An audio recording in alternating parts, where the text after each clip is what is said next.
No dia 7 de março, o menino Tauan Cernadas, de apenas 6 anos, morreu depois de ser atropelado aqui na rua Benjamin Constant, no bairro dos Imigrantes. Na ocasião, o Tauan estava com a irmã, Uyara, na época com 11 anos. Agora ela já fez 12. E o que aconteceu foi o seguinte: a van escolar deixou as crianças do outro lado da rua, não aqui na porta de casa, porque era nesse prédio que a família morava. As crianças foram atravessar e foram surpreendidas por um carro e atropeladas. O Tauan foi socorrido com vida, levado para o hospital, mas infelizmente morreu no mesmo dia. A Uyara foi transferida para Blumenau, ficou em estado grave, passou por algumas cirurgias e ainda se recupera agora em casa. A gente vai gravar essa entrevista que a gente entende que é muito difícil. A gente começa agradecendo vocês, que é a Tainá e o Matheus, que são os pais dessas duas crianças. E a gente queria começar perguntando, Tainá, como é que está a recuperação da Uyara? Como é que ela está hoje? Graças a Deus, com muito alívio, ela está andando. É o que me conforta. Ela está com muletinhas, mas ela está conseguindo dar os primeiros passos. Ela está fazendo bastante fisioterapia e graças a toda essa terapêutica ela tem conseguido caminhar, graças a Deus.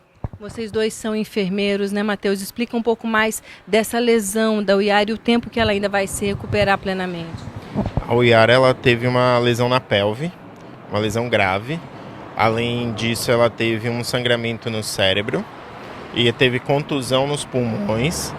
E também ela teve um descolamento do músculo em relação ao osso e também a perda da capa de gordura que tem na perna esquerda. Então ela teve lesões assim extensas que provavelmente tinham um tempo de recuperação estimado em anos, para ainda assim não ser uma recuperação 100%. Agora, o Matheus e a Tainá concordaram em gravar essa entrevista pelo seguinte: na semana que vem, o acidente completa 2 meses, com muitas perguntas e poucas respostas. A gente, 3 semanas depois do acidente, nós do Misturebas estivemos na delegacia, conversamos com o delegado, o doutor Ismael, e ele passou para a gente que estava apurando o caso e que ia ouvir o motorista da van, que deixou as crianças do outro lado da rua, e também o motorista do Palio. Então, naquele momento, 3 semanas depois do acidente, isso ainda não tinha acontecido.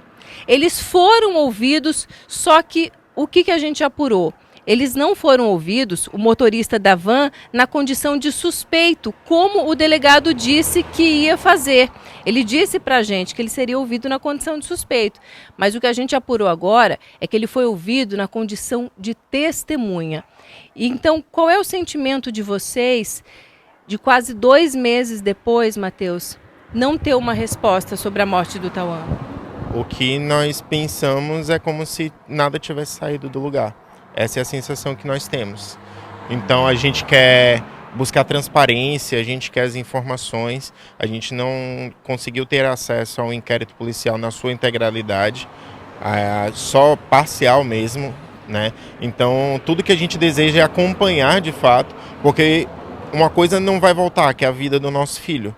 Isso a gente sabe, mas a gente não quer que ninguém mais precise passar por isso, né? Apure e, de fato, seja responsabilizado quem tem seu nível de responsabilidade, independente de quem seja nesse caso. Porque até agora nada aconteceu. O motorista da van, pelo que a gente apurou, continua rodando não só aqui em Timbó, mas em Pomerode também. E lembrando que aqui em Timbó não existe uma legislação específica que obrigue a ter um monitor na van, uma segunda pessoa para acompanhar as crianças. Em Pomerode tem essa lei e precisa. E essa van roda lá também. Foi isso que a gente apurou. Então ele continua rodando normalmente, o motorista do Palio também está rodando normalmente. E, por enquanto, esse inquérito não chegou até as mãos do Ministério Público. Ninguém foi indiciado e ninguém foi denunciado até agora. Tainá, como é que fica o teu coração de mãe nesse momento?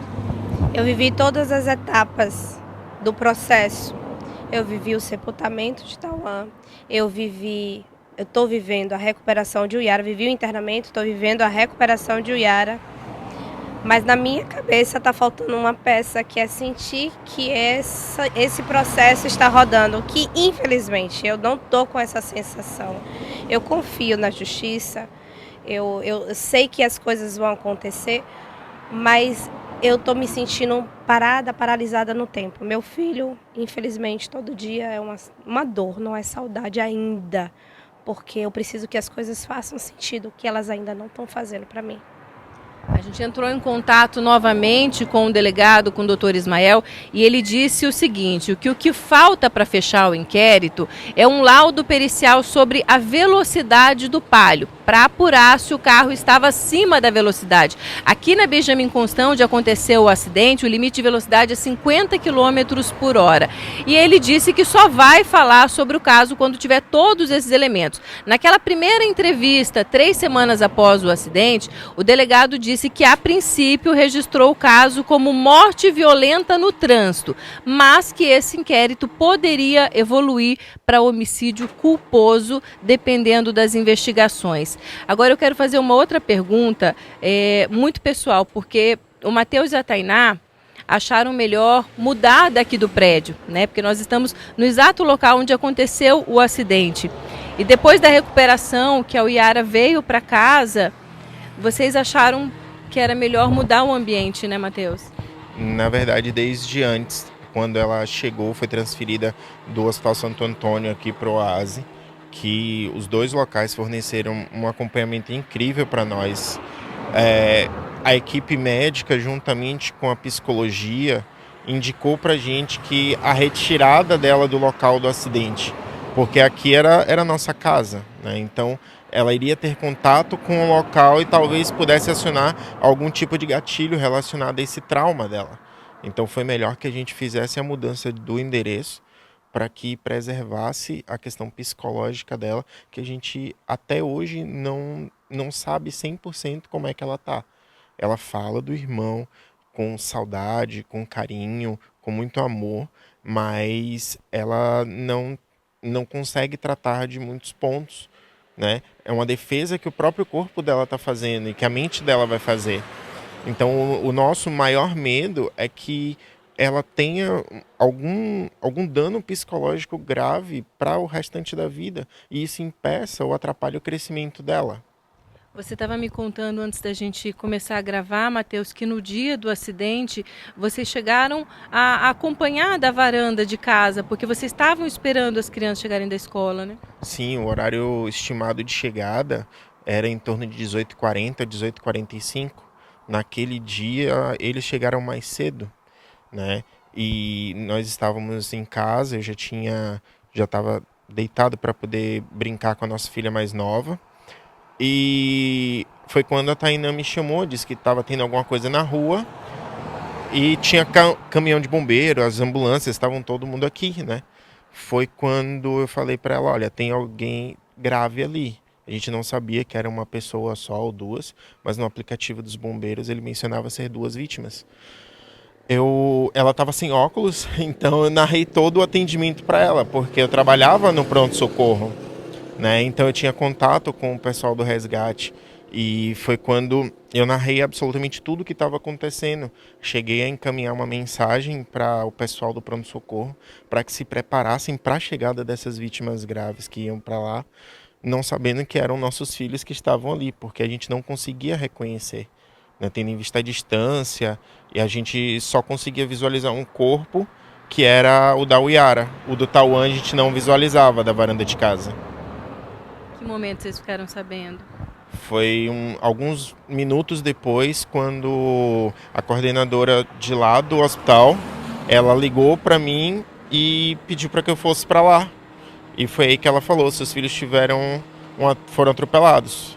E dali por diante, toda aquela memória veio e o desespero de entender o que estava acontecendo. Profissional de saúde, infelizmente a gente entende.